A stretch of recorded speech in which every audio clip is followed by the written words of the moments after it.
What's up, Patreon crew? Let's start the post show with Nicodemus Holland. We've got him here for your disposal. Is that right? Sentence structure? I don't know. I guess you can dispose of me to them. Yeah. Cool. Sorry, Nicodemus. Tonight's the last night you get disposed of. Kim had pulled us aside a bunch of questions from the main show, and then a lot of questions here popping up already in the post show. So let's just kind of whip through them. Yeah. Question from Raul. Nick, any plans to volunteer or crew this year? Yeah, I try to get out and try to get out and volunteer and crew and stuff at a pretty good amount of events and stuff if I can locally and everything. Paul Jesse puts on some really good races here in San Diego. I'd love to help out with him and stuff like that. And yeah. Definitely. Yeah, do you have like a local favorite race that you go to? Definitely the Rabbit Peak 22 miler out in Anza Borrego. So they're putting that on in October. My friends at Gut Check Fitness do that, and that's just a wicked, like 9,000 feet of gain on the first 11 miles kind of thing. Just a weird race in the desert that no one's ever heard of kind of thing. So. That's gnarly. Terrible. It does sound terrible. Like awesome terrible. Yeah. Where you finish it and go, I don't want to do that again, but okay. Yeah, exactly. Question from Lori in the chat room. Nick, do you and Jade go running together? Yes, yeah, often quite a bit. We just found out like a really cool solution where it was maybe 2 weeks before the Orcas, where we did a long run together. But I was on a bike, and then so she would do her sort of tempo speed thing on her end or whatever, and then I'd follow her, and then 5 miles would go by or whatever. Then I hop off. And then I'm running, and then I do 5 miles or 6 miles or whatever on the bike, and we're sort of it's like a ride and tie kind of thing. And we covered like 35 miles or whatever, and we just went across the whole county of San Diego that way on trail, which was like awesome, and it was cool because she could get her run in, I get my run in, and so it was really cool. But yeah, we train together all the time. Absolutely love it. That's pretty awesome. We haven't even thought about that, like doing the ride and run. That'd be pretty fun. I almost need a ride just to keep up really with cool. you anyways. So. Maybe let's just both get bikes. Just ride. and just ride. What a good run. 80 miles today. Great job. CRs all over the place. Yep. All right. Question from Tim. Nick, what does your weight regimen look like? HIIT, heavy weight, low reps, lightweight, high reps? Yeah, so well, depends specifically on the phase that I'm in. Whether it's if I'm training for a peak race, you want to go through sort of a stability phase, make sure your muscles and everything like that or sound and everything like that. If you start building strength, and you can't stand on one leg for longer than 30 seconds, all that. So you put 30 pounds of quad muscle on or something like that. That's just going to go to absolutely nothing. And so you want to make sure you got good stability and everything, good balance. Then once I've achieved good balance, then pretty much low rep, high weight is what I'll be doing. So a lot of, the standard deadlift, squats, front squats, all that kind of stuff, leg press, basically just trying to build out and maximize muscle fibers that I otherwise wouldn't be hitting during running and stuff like that. So, and then as I got close to this event, I started doing stuff like maybe like a 20-mile run. This is kind of what I'm experimenting with next is leaking in sort of an additional endurance phase. So is the idea of doing like a 15-mile run instead of a 30-mile run, but then at the end of that 15-mile run, doing like 200 body weight lunges or something at the end of it, specifically to kick the crap out of the muscles, but I want to recover enough so I'm able to do another run or whatever with good form and efficiency on Sunday as well. Because let's say I can't maintain a high cadence for 30 miles yet, but I can do it for 15. I'm going to do that on Saturday, get in that quality, very high quality run on Saturday, then kick the crap out of myself with 200 lunges, get that leg fatigue. Then I'm going to do that again on Sunday, ensure that, okay, with leg fatigue, I'm only going 10 or 15 miles, but my form's like flawless. And that's teaching me that now at a 100-miler, okay, now I can pull most of it off with good form and efficiency. So yeah, that's really interesting. It's a cool thing that you're doing, kind of experimenting, going down this route. I mean, you're talking specifically about form and making sure that these are we talk about it all the time. People always preach quality over quantity. It seems like you're actually, let's make sure that the quality is actual quality rather than, that was 100%. A pretty good 10 miler, Yeah. you know? Yeah, no, That's super interesting. I'm very precise about like what quality means to me and everything. So yeah. I didn't get a chance to ask this during the regular show, but you're talking about cadence, you're talking about form and hip drop and all these sort of things. Are you using devices? Yep. I know there's a bunch of devices out there, but is there something particular? I've played around with it wasn't Lumo, it was one similar to that, where it spits out a number. I mainly just do a foot pod, the Garmin heart rate monitor, and the like one of the fancier models like the 910 XT or the 920 XT, Sunto and stuff, all comparable models. But yeah, just based off of those running metrics and stuff, really. Cool. I'm not using one of the ones that go on the back of your waist or anything, though.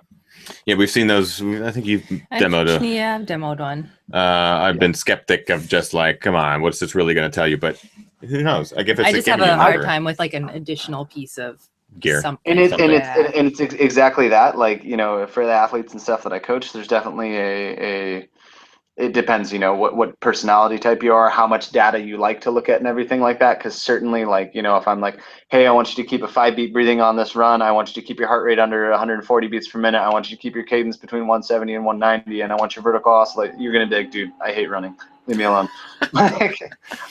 So I say, you know, only ever focus on one metric, and you know, there's certainly some runs and some days or whatever that, you know, hey, leave the watch at home or whatever, leave everything at home and just go for it, you know. Certainly. That's pretty cool. We got, keep going, babe. Question from Pete Kresak. Nick, do you ever participate in adventure runs, fat ass runs, or FKTs?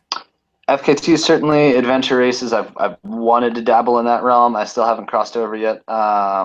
If I do, I'll definitely contact Travis Macy, who's ex-pro kind of in that sport.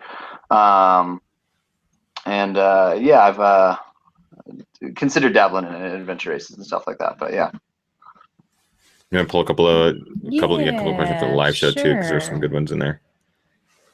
Let's see.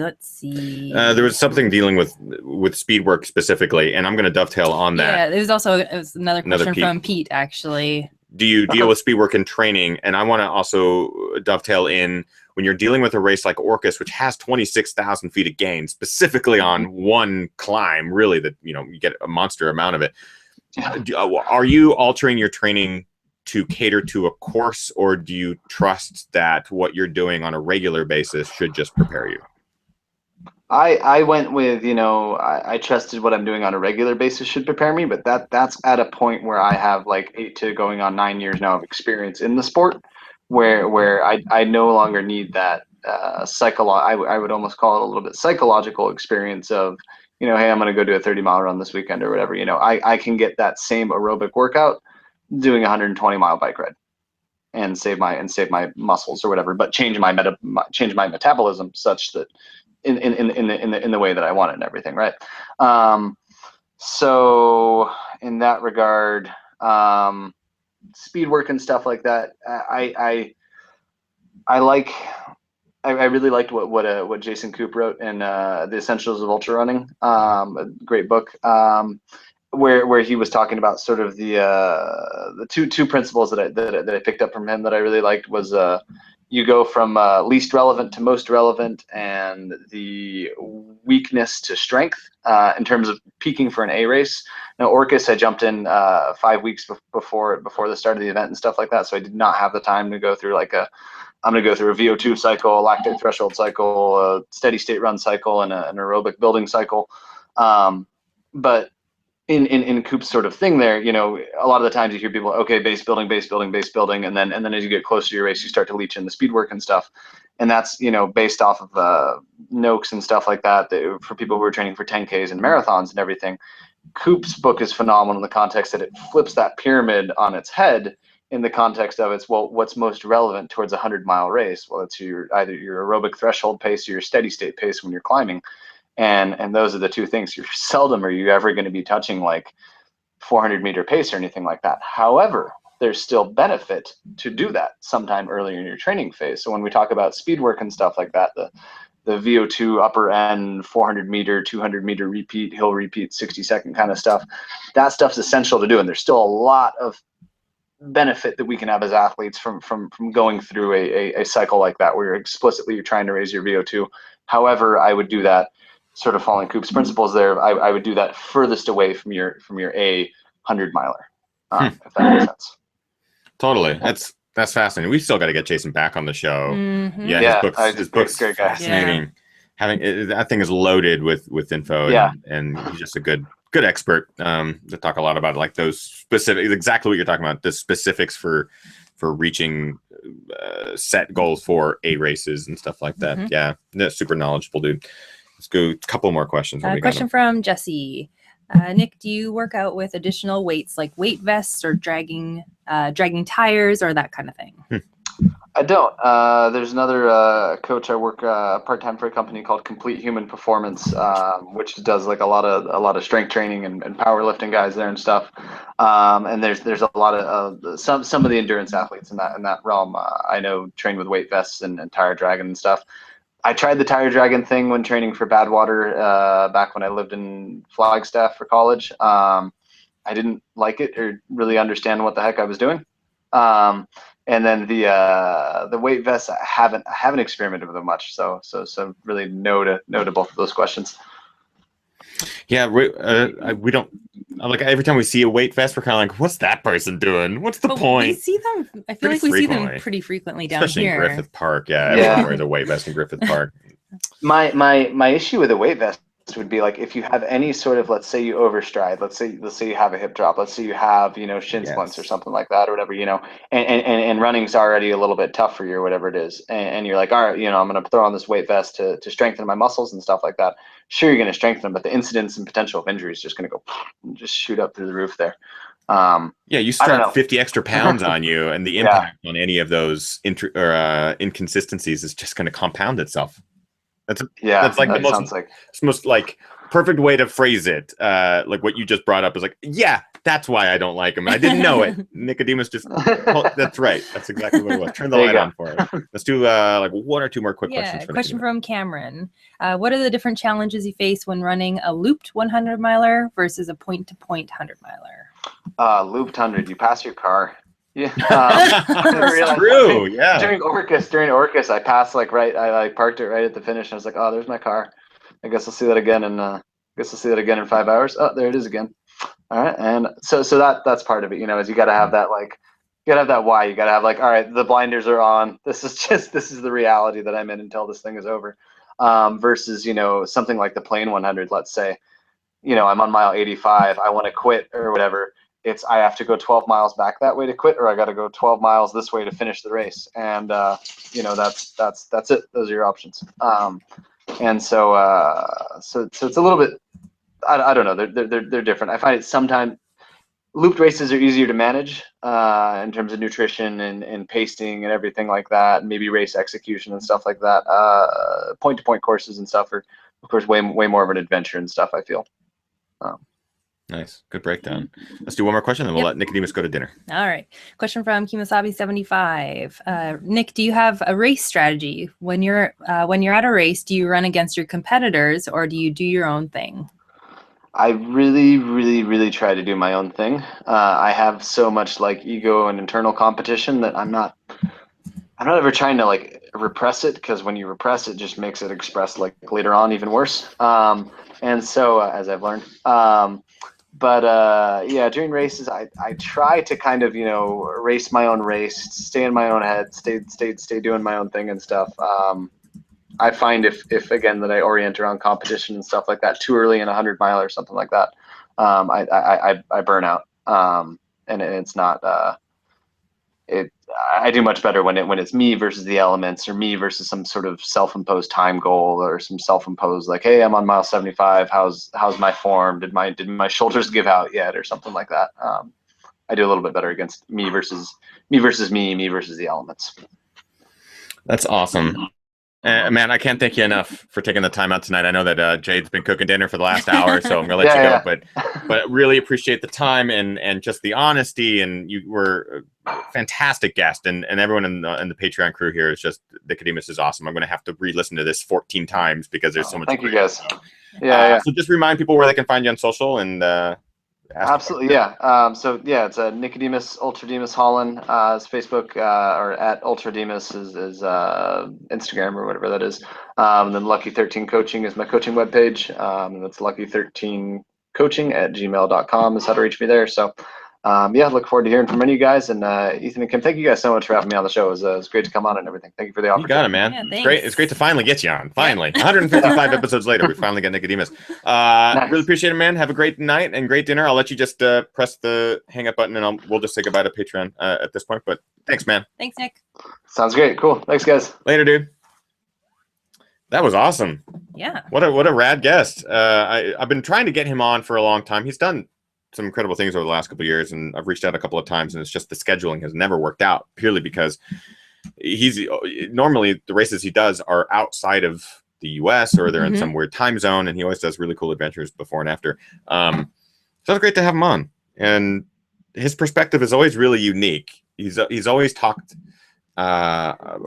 it's fun following on social because you'll hear him talk about like, oh, I'm going to go crush this race, or I'm going to go do this, and you can sense that competition inside of him, you know. And then you'll see the result and go, oh man, what happened that day, and like how does that play with your mind? But he's also crushed races that are like bonkers difficult, and it's great to have that perspective. It's like he's growing up a lot too. I was going to say, I also like his perspective on kind of looking back at his, previous self and his previous ego, and kind of addressing and being really transparent with that too. And he's 26, and right. I mean, I'm looking. It's hard in ultra to go to like listen and talk to Nicodemus and think like, man, this guy's 26. And I look back to when I was 26, and I was I grew up so much between 22 and 26, and then I grew up even more between 26 and 30, and then even more between 30 and 35. Like it's weird how life just grows you up much faster as you kind of hit your late 20s and mid 30s. And I can imagine, I know we have lots of viewers that are older than that, in their 40s and some 50s, 60s. And I can imagine it's tenfold just how much you learn, and you can kind of have a little bit more perspective on life things. So that's cool. We're seeing him in the middle of his kind of transition, his growth, which is really neat. It was really, really neat. Theo K2 says his ultra sign up is pretty ridiculous. Yeah. Yeah. And what's crazy about his ultra sign up is it doesn't even include half the stuff he's done, because most of the things that are really like huge challenges don't show up on ultra sign up because they're not races that are registered there. Like most of the international things just aren't posted. Some of them are, but they don't have any sort of links on ultra sign up because they don't exist on ultra sign up. Yeah, it's fascinating, and he's totally forthcoming with a lot of that information. It sounds like if you wanted to reach out on social and ask him about a specific race, I'm sure more than willing to talk about that kind of stuff. Patreon crew, you guys are awesome. We had some new joins tonight, which is fantastic. We love that. Welcome. Stay as long as you want. It's a monthly thing, and if you guys need to go, great. If you need to go and come back later, great. We would love to have you back. We really appreciate the constant support from all ends of the spectrum of whatever level you are at, and it's always fun to do these post shows and stuff for you guys. Now we're talking a lot about this in December of just how can we give more to the community that is supporting us. As much as I'm like, we're pushing out content every week, multiple pieces of content, it doesn't feel like enough, right? Because you guys are supporting everything. So doing the post shows is kind of that first step. And if you are at the $3 level or above, please consider going to the Facebook group, Patreon Crew Corner. That is for the $3 level and above. It's amazing. Lots of good conversations, people posting like their amazing run photos every week. I like that. Adventures. I like that space. People, there's already a couple of videos, but I imagine more people will be posting videos. And if there's questions or gear-related questions, we've got experts that are in the group who work in running stores and are extremely knowledgeable, or work for brands, providing insight for people. Kim and I are always kind of seeing the posts and stuff like that and engaging, and it's fun. It turned out way better than we expected. So if you are at that $3 level or above, then please request to join that group. And the link to that group is on Patreon in a post previous, and I'll probably be doing some recaps. Wing in the chat room says, say that again. Facebook, what? Wing, I don't know if Wing means, is new. Wing just joined tonight. And I don't know if Wing means they're not on Facebook, or they're just wondering about the details. Probably about the details. What is it? Patreon. Well, Wing, welcome to Patreon. I know welcome. That Wing just joined tonight. Yes. Brand new member. Awesome. And so Wing, you'll be able to go back through Patreon posts. They're all like blog posts. You can go back, and depending on your level, you'll be able to read the ones that are open to your level, which would be, depending on what level you're at will be that level and below. So there will be posts that you can go back, including one specifically for the Patreon crew Facebook group, which is for $3 level or higher. And it's a private group just for those individuals. And it is a lifetime group. So once you join, even if you only on Patreon for a couple of months, you can stay in the group. We've had some people that have joined the group and unfortunately had to leave Patreon, but they are still in the group and they're still, it's awesome because they're part of the community. They supported us and we felt that it was good to continue to have that reward for them. So just go request to join that Facebook group. The link is in a previous post on Patreon. Yeah. And Kimosabi, Kim and Ethan, what do you guys have coming up with running and filming? A lot. I'm going to be on Orcas Island this weekend. I didn't even mention this in the show. That's right. You are going to be there. I am going to the Orcas Island trail camp this weekend, and it is going to be a mess of weather up in Seattle. There's snow, rain, storms, everything is going to be up there. So this will be interesting. But it's the Hillbillies Trail Camp that will be showing. I believe it's the last screening of A Decade On before it goes public. And speaking of A Decade On, there's lots of people asking, when are we getting it? Next week. I'm pretty solid on next week, guys. Next Friday, it'll be dropping, and I'll be promoting it throughout the weekend with Ginger Bits. Hopefully, be doing some couple Ginger Bits episodes and being able to announce that next Friday is the drop date. But since you are on Patreon, you will also get a sneak look at the director's cut. All levels will have a look at the director's cut. Right now, it's available, I believe, to $25 and above. But we are going to be opening that up to everybody before it goes public next Friday. And I think I'm going to be doing that this Friday. So you will be able to see it sooner than everyone else. And that'll be the director's cut, which will not be available to anyone other than Patreon. Because I'm doing some editing and stuff over this week. And then I go, and then I come back, and I'll be polishing it up. But trimming and changing and adding some things that will just help make it a little bit tighter for the public release. Yeah. And there's a couple people asking about what happened yesterday and that it was a little bit ominous. Our posts were fine. We're fine. I wrote that late and read it this morning and went, oh, it's not that bad. I mean, it's not that bad. Health is fine. We're not injured. We didn't get lost in the backcountry or anything like that. It's not even, I don't even know if it's worth talking about because the goal was to make a Ginger Bits episode out of we had this adventure planned and it just went terribly. It went complete, I was mad for 90% of the day at myself and circumstances, but it all is having perspective was really helpful for us to go, this is all such privileged stuff. Right. We're traveling and the things that we're doing, it's all very privileged. So for us to complain about any of it is dumb. And I stopped. It was a travel day gone bad. That's the most basic way to put it. It's a travel day gone as terrible as a travel day could go. The worst. And as I'm filming the beginning parts of it and it's just continuing to get worse. And I stopped filming Ginger Bit stuff. And I promised, I know some of you who might be watching this who joined Patreon because to see this part, I will not be editing it together because it just comes from a place of it's just it was more negative than positive. Not and there's always ways to spin it and to make something look at these terrible circumstances we're in, but isn't life great that it throws these things at you? It wasn't that significant of it wasn't a significant a negative to try to find a positive from, and it wasn't. Scout Phillips says Ginger Fits. That would have been a great episode of Ginger Fits. It just it was a long day. It's just disappointing. Little sleep, disappointing. Yeah. Frustrating. We saw Tim Tollefson. That was fine. We got 5 minutes with Tim Tollefson, which was great. But it was late at night, and I feel like we pulled him out of bed, sort of thing, because he wasn't able to eat with us or drink with us, and we were just kind of we can't even stay long because weather's. Maybe someday we'll be able to do a specific Patreon supported or a Patreon show for you guys outlining everything that happened. We are not ready to laugh at yesterday yet. Kind of. I'm only laughing because I think I'm still angry. Yeah, but once that day comes where we can laugh at it, maybe we'll share the story. It felt huge yesterday. Yeah. But in the perspective of things, it is pointless. It is really just nothing. So if my photo seemed ominous, I apologize. I should go back. And you know what? I'm going to do that after the show. I'm going to add in at the end, star update. We're alive, and like nothing happened that was dangerous or anything like that. Like we've talked to our family, so they all know everything. Everything's fine. Yeah. And I did pet some very cute dogs in an airport yesterday, and I got a dog trading card. So really, yesterday You're just going to drop that? Wasn't all bad. People are like, wait, what? You petted a trading? What? Yeah, so much that would be wonderful to share in a Ginger Fits, but so great. The public version will be Ginger Bits, and then the Patreon version will be Ginger Fits. Just us having breakdowns. Oh my God, no, that's not how I want to reward those who help support the channel. Elena says, puppies make everything better. They did. They did. For a couple minutes. Yeah. So something else went wrong. Yeah, completely.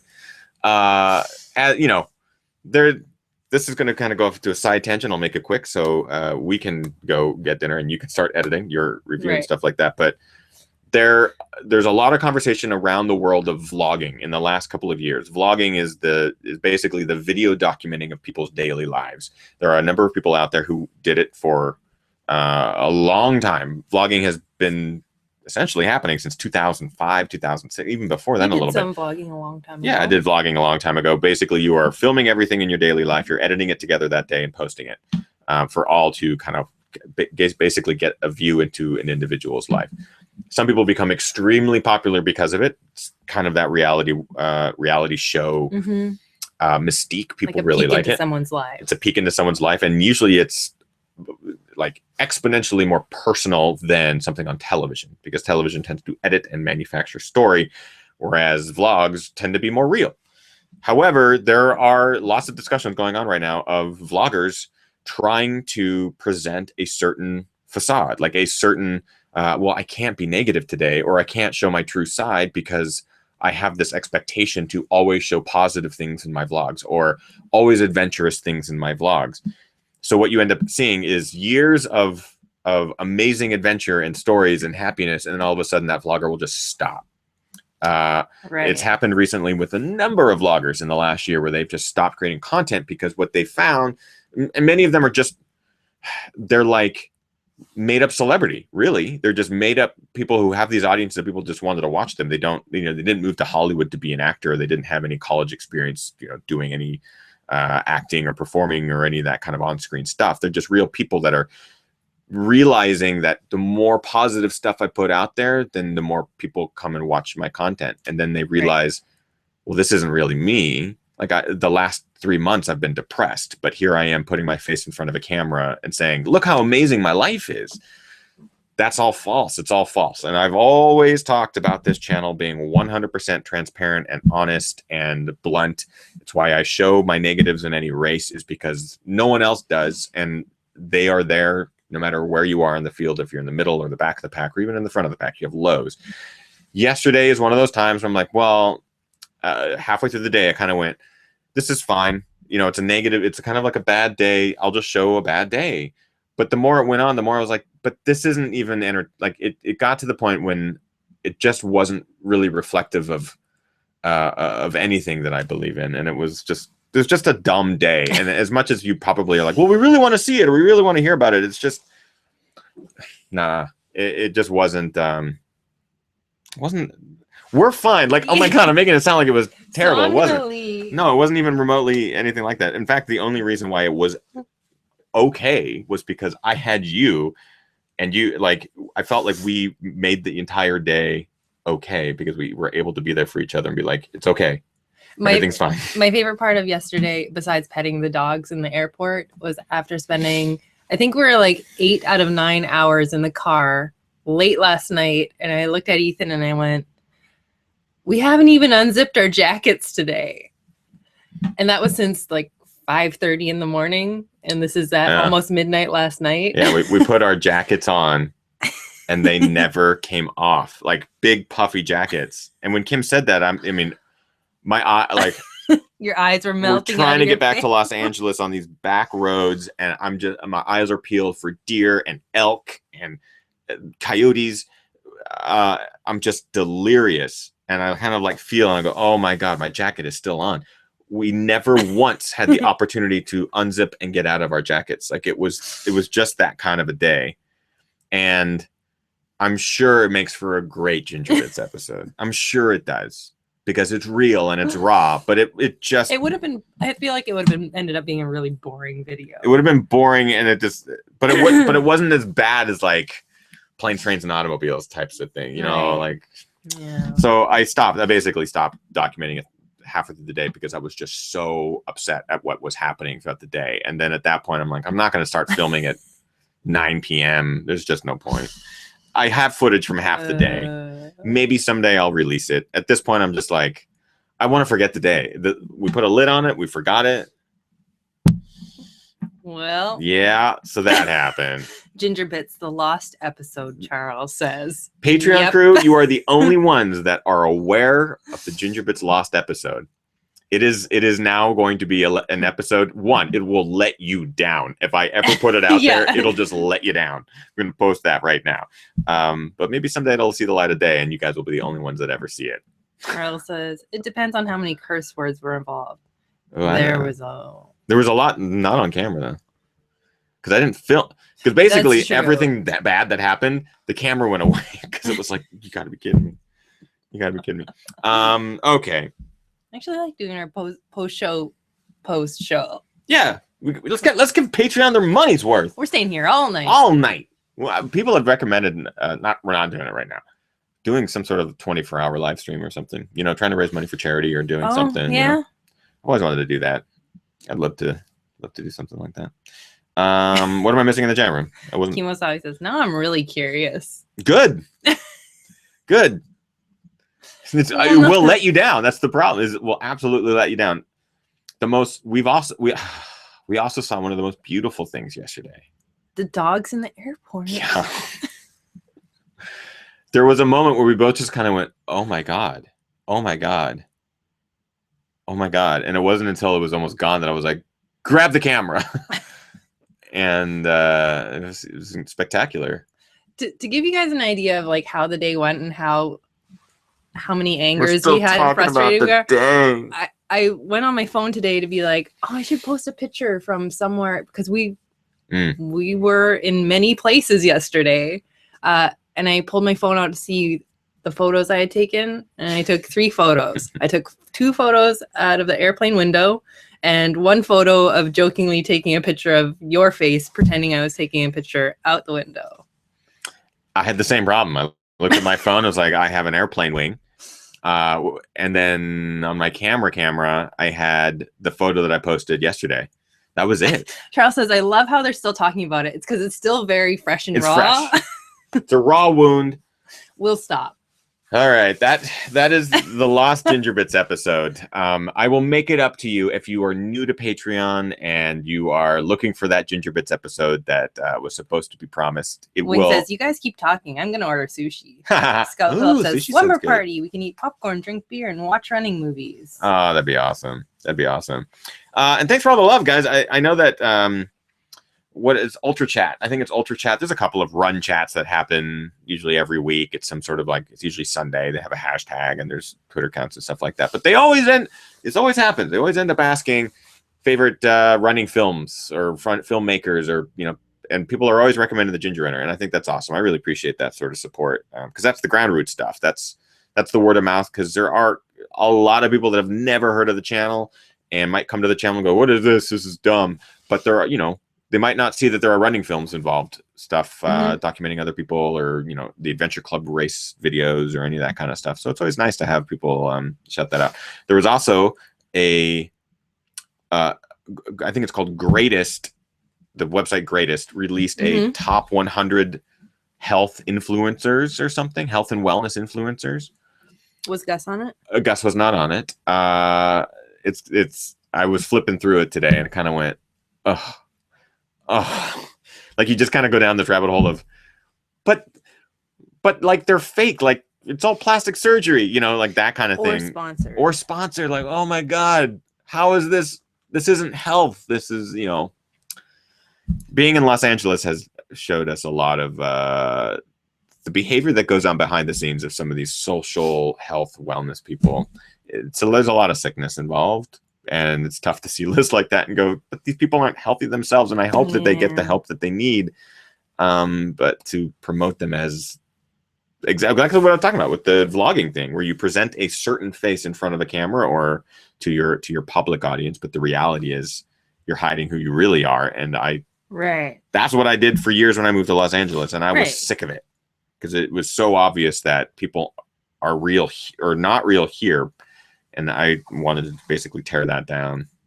Raul says, Ethan and Kim, go put a food Band-Aid on it. I think yesterday I did say I want to go buy a bunch of things that are bad for me and eat them all. Hey, Raul, we did about an hour ago. Oh yeah, we had pizza. We had like midday pizza today. Pizza. We ordered it. We went on a run, which was like our cobweb shakeout because yesterday we didn't get to do anything, and we basically went, "Do you want to order pizza tonight?" Yeah. That was our food Band-Aid. Yeah. Because pizza's, the pizza that we order is fine. It tastes good, but it's also just not great for pizza. You. It's kind of junk pizza. So we did, my friend. And it felt good. He said, did it help? Yes. Yeah. For now. I was going to say for now. For now. I'm already just like, I want to have pizza in the middle of the day. All right. Let's wrap this up because I want to get you editing and I want to do some music and some design. You guys, the new head wraps are coming. You will get first dibs, first peeks, first everything. So get excited. This is the best, longest post show ever. Thanks, guys. We'll see you this week. Kim, you're gonna be dropping a new review. It should have been dropped days ago. It's okay. I think some of you guys that were on the Patreon crew live kind of got a sneak peek as to what I was reviewing. Yeah. So, I'll be editing tonight. Yeah. It'll be up tomorrow. Great. Mm-hmm. And more Ginger Bits episode coming this weekend from Orcas Island, Washington. I unfortunately will not be Kim will not be joining me. It's kind of a bummer. But I will be posting from the island. Hopefully there's internet. There's barely cell phone service out there. Brian's like, I think there's internet at where we're going, so we'll see. Yeah, we'll see. If not, then maybe I'll be able to post one wrap-up video or something from the weekend. People are like, head wrap, what? Yeah, new head wraps, guys. 2017 head wraps, and there's two of them. I posted a preview image of those further down in the Patreon blogs. Go check that out. Those designs they are not the final designs, but they're pretty darn close. Mm-hmm. They're pretty close. I changed the mountain one a little bit. But I'm excited to share them with you guys. You guys get first dibs, discounts, all that stuff. It's going to be great. Kim is definitely ready to go. She's got the hiking pulled out. Thanks, guys. We'll see you next week, if not sooner. Bye.